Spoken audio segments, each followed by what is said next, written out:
समोर आली आणि स्वामीजींना म्हणाले, तुम्ही हे पगडी घालता, असले भगवे कपडे घालता, तुम्ही जर हे पगडी भगवे कपडे न घालता जर तुम्ही पॅन्ट घातली, कोट घातला तर तुम्ही जेंटलमॅन दिसाल.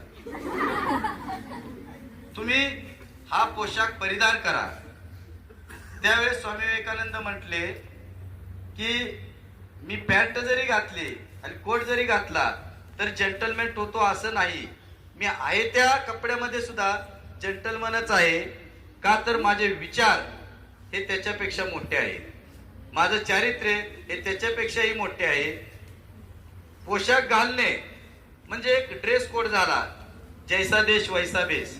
एखाद्या देशामध्ये जसं त्यांचा देश आहे तशी कपडे असतात. आपण आपल्या भारतात सुद्धा बघतो वेगवेगळ्या राज्यात वेगवेगळा पोशाख आहे. म्हणजे पोशाखापाशी सर्व काही असतं असं नाही. सिंपल लिव्हिंग, हाय थिंकिंग, साधं राहणीमान परंतु उच्च विचारसरणी पाहिजे. आणि ज्या व्यक्तीची उच्च विचारसरणी आहे अशा व्यक्तीला पोशाखाशी काही घेणं देणं नाही.